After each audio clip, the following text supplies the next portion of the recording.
Steven Schwarzman est la 37e personne la plus riche au monde avec une fortune impressionnante de 26 milliards de dollars.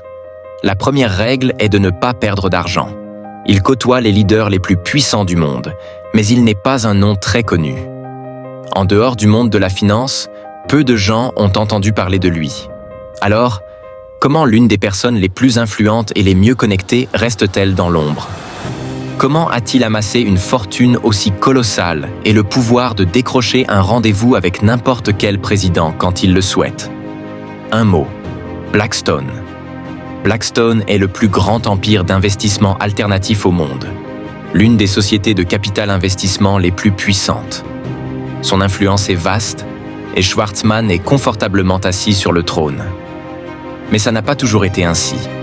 Il a dû surmonter des difficultés, et son chemin vers la domination mondiale est parsemé d'échecs embarrassants. Et il continue encore aujourd'hui à se battre pour arriver au sommet. Steven Schwarzman est né dans une famille de classe moyenne. Ils incarnent le rêve américain.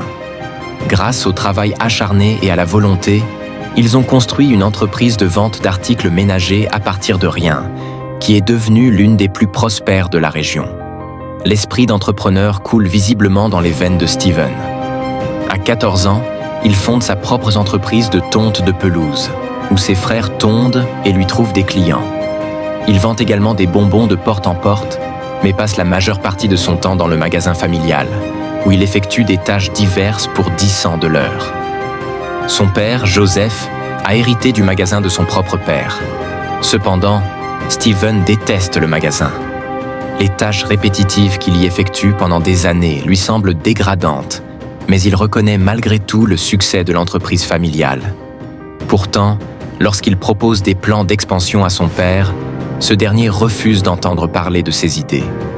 Steven ne comprend pas pourquoi son père peut se contenter d'une vie médiocre. Il rêve de grandeur et veut bâtir un empire. Au lycée, il se présente aux élections pour devenir président du conseil des élèves. Il tente ensuite sa chance pour entrer à Harvard, Yale et Princeton, mais ne réussit pas à être accepté à Harvard. Il prend alors son courage à deux mains, contacte le directeur des admissions de Harvard et affirme qu'ils ont fait une erreur. Finalement, en 1966, il est admis à l'université de Yale. Là-bas, il fonde une société de ballet pour permettre aux garçons et aux filles de Yale de se rencontrer. Plus tard, il conteste une règle vieille de 268 ans qui interdit aux femmes de passer la nuit dans les dortoirs masculins, et il réussit à faire changer cette règle. En 1969, il obtient son diplôme de Yale, effectue un bref passage dans l'armée, puis intègre la prestigieuse Harvard Business School. Après avoir obtenu son MBA, il commence sa carrière dans la finance en 1972. Son premier emploi est chez Donaldson, Lufkin & Jenrette, une banque d'investissement, où il parvient à négocier un salaire plus élevé que celui initialement proposé.